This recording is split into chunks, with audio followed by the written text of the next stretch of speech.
Hola oyentes y videntes de Radio Sefarad, volvemos a encontrarnos con Enrique Zimmerman. ¿Qué tal, Enrique? Tuvimos que empezar y volver a empezar porque sonó una alarma, ¿no? En Israel, ¿no? Es la historia de nuestra vida, casi un mes. Bueno, vamos allí con lo que esperamos que pueda ser. Yo escribí una pregunta: ¿hacia qué escenario nos dirigimos? Porque más o menos tampoco estamos muy seguros dónde estamos, pero ¿hacia dónde puede ser de que nos dirijamos? Mira, Jorge, yo creo que nuestra brújula está muy turbia, que es muy difícil de determinar. Me pregunto si Donald Trump y Benjamin Netanyahu lo saben, pero sí tengo la impresión de que siguiendo con mucho detalle todo lo que está ocurriendo aquí en Irán, con las fuerzas norteamericanas que están llegando a la región, siguen llegando y que este fin de semana van a llegar unos miles de marines, de paracaidistas. Con todo este panorama, me da la impresión que estamos ante una disyuntiva que es la siguiente. Si en los próximos días, probablemente el fin de semana, no se decide un alto el fuego, cuando digo se decide me refiero a Trump, que se anuncia para empezar negociaciones con un alto el fuego, quizás porque el precio del petróleo, del barril del petróleo, vuelva a dispararse y las elecciones de noviembre en Estados Unidos se están acercando. Las presiones dentro de Estados Unidos son cada vez más grandes. A lo mejor puede ocurrir, puede haber una posibilidad. Y si no ocurre en los próximos días, a mí me parece que vamos hacia una escalada, vamos hacia una operación boots on the ground, una operación de soldados norteamericanos en el terreno que pueden llegar a actuar en varios frentes. Yo te diría en tres frentes básicos. Uno puede ser la isla de Harj, donde pasa un 90% del petróleo y del gas iraní. Son 50.000 millones de dólares al año que son vitales para la supervivencia del régimen iraní y que Estados Unidos ya destruyó allí las bases militares iraníes, pero dejó las instalaciones petrolíferas para el futuro. ¿Será que Estados Unidos va a ocupar esa isla con estos marines? Se dice que quien ocupa Harj ocupa Irán. Entonces, eso es una posibilidad. La segunda posibilidad es el estrecho de Hormuz. Irán se apoderó del estrecho de Hormuz. Tú sabes que la gente no lo conoce o mucha gente no lo sabe, pero las aguas del estrecho de Hormuz son aguas internacionales. Y sin embargo, hace ya varias semanas que Irán se apoderó de esto y estamos hablando de 30 kilómetros, que solo 9 kilómetros son navegables porque son lo suficientemente profundos. Irán se coloca allí y como la mafia cobra 2 millones de dólares, si no me equivoco, a cada barco que quiere cruzar y que él le permite cruzar, como si fuera suyo, como si fuera el canal de Suez para Egipto. Y todo esto, la gran pregunta es, ¿va Trump a aceptar que ellos continúen gobernando el estrecho de Hormuz? ¿O va a intentar abrir este nudo que hay allí y por la fuerza, con estos marines y estos paracaidistas que están llegando a Oriente Medio y que le está provocando tantos problemas? O sea, de hecho, dicen que hay miles de barcos esperando allí para pasar y esto es un 20% de la energía mundial, lo que obviamente afecta económicamente, es un efecto dominó que afecta a todo Occidente y a toda la economía mundial, quizás como nunca, de forma que no habíamos visto hasta hoy. La tercera opción de una operación terrestre es la que más le interesa a Israel. Yo no sé si Israel tiene la capacidad para hacerlo, pero me imagino que Estados Unidos sí, a lo mejor ambos juntos. Y me refiero a los 450 kilos de uranio enriquecido al 60% que están enterrados en las tres instalaciones nucleares aparentemente allí, de Natanz, de Isfahán y de Fordow. Ahora, está allí enterrado y Estados Unidos e Israel tienen dos opciones. O alguien va allí y lo recupera, o se llega a un acuerdo para sacarlo de ahí, que me parece improbable, y pasarlo a otro país, quizás Rusia, quizás otro país, y sacarlo de Irán, o simplemente Estados Unidos usa sus B-2, sus bombarderos que ya atacaron estas instalaciones en junio del año pasado, y simplemente los entierra más este uranio que tiene en realidad no tiene fecha de caducidad en los próximos miles de años. O sea, es un uranio que en cuestión de días, algunos dicen semanas, Irán o quien sea puede convertirlo en 10, 11 bombas nucleares, pasando del enriquecimiento del 60% al 90%. Ahora, cuando Irán enriqueció 60%, eso es una declaración de intenciones muy clara, de que ellos quieren estar muy cerquita de la posibilidad de poder tener bombas nucleares, porque si realmente ellos quisieran electricidad, o sea, energía nuclear para fines civiles, les bastaría poco más de un 3%. O sea que el hecho de que estemos hablando de esto, a mí me parece que es la principal línea roja para Israel.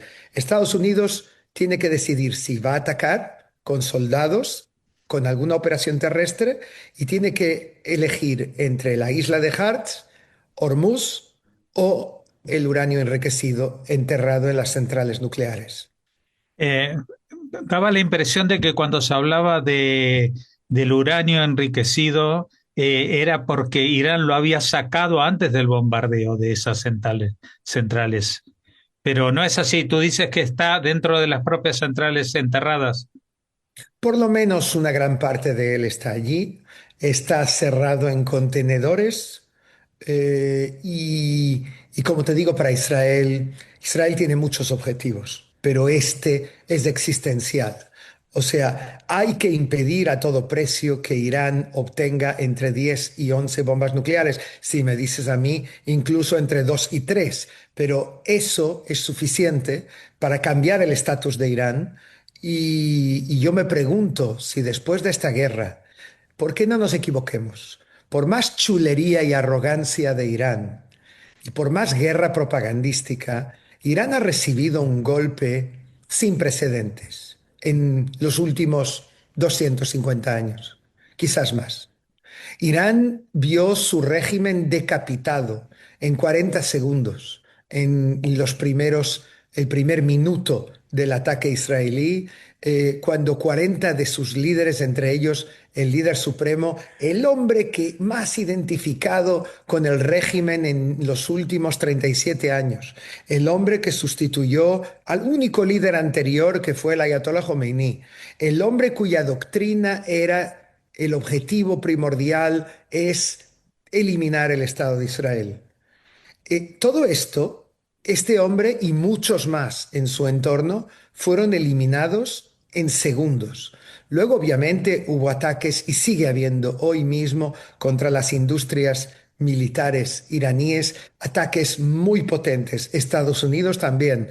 Entre Estados Unidos e Israel, las fuerzas aéreas y la inteligencia, no se lo digas a nadie, Jorge, están sobre el terreno, están dividiendo este país enorme que es Irán, porque la gente no tiene mucha conciencia de lo grande que es Irán. Son 80 veces el territorio israelí, es 5.500 kilómetros de frontera terrestre y 2.500 kilómetros de frontera marítima. Estamos hablando de un país que está rodeado de 13 países distintos y que por eso desarrolló esta capacidad negociadora tan grande. Como dijo Trump de ellos nunca ganaron una guerra y nunca perdieron una negociación.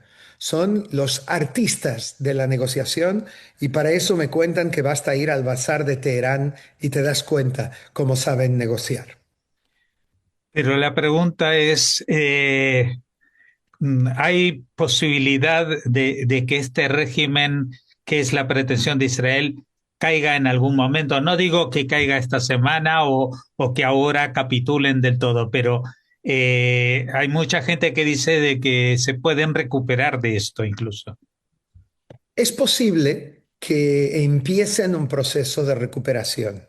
Yo no creo que ellos vayan a caer próximamente, pero yo estoy convencido que están debilitados y estoy convencido sobre todo, no solo porque lo sospecho, sino porque lo sé, que hay una mayoría dentro de Irán que es antirégimen.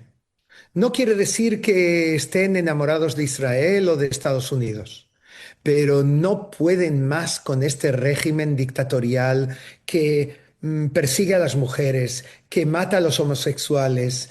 Todo esto hay una represión, un grado de represión.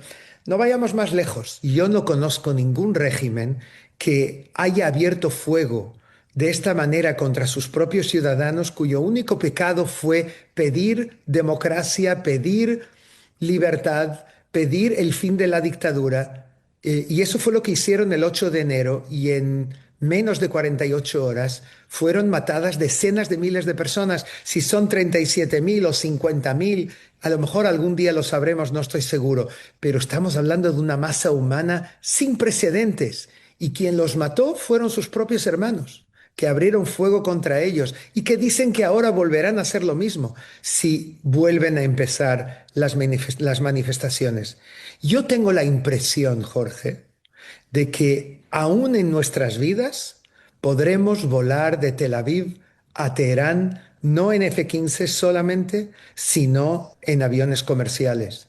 Yo creo que vamos a volver a ver lo que ocurría en los años 70, cuando amigos míos, padres de amigos míos, trabajaban regularmente en Teherán y iban al principio de la semana y volvían para el Shabbat a Israel y construyeron y desarrollaron y hicieron colaboración militar y tantas cosas que se hizo en estos años entre la época del Shah, entre Israel y los iraníes.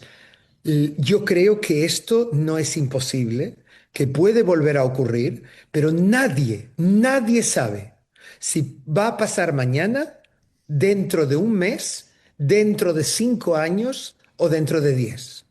Yo creo que todo es posible. Hemos visto, yo miro el ejemplo de la Unión Soviética, que tardó décadas en caer, pero al final cayó. Pero quizás más cercano el ejemplo de Siria, que en el 2011 yo recuerdo al ex primer ministro Ehud Barak, un hombre muy enterado, diciendo, es cuestión de semanas, es cuestión de meses y van a caer, y tardaron 13 años en caer. En diciembre del 2024 escuchamos la noticia que llegan fuerzas yihadistas a Damasco y que Assad, el presidente, ya no está en Damasco y huyó a Rusia. Algo así puede ocurrir también en Irán. ¿Será más rápido o no? Veremos. El gran problema es que hay que entender que también esto no es suficientemente contado. Irán es una potencia a muchos niveles. Estamos hablando de 90 millones de personas, de los cuales yo calculo que habrá unos 20 millones, entre 20 y 25, que viven del régimen, que son parte de las guardias revolucionarias o familiares de ellos, que son quien hoy manda en Irán, son entre 150 y 200 mil hombres de las guardias revolucionarias, o son partes de los basís, que son las milicias voluntarias, que también tienen gente a pago, entre 2 millones y 4 millones de personas.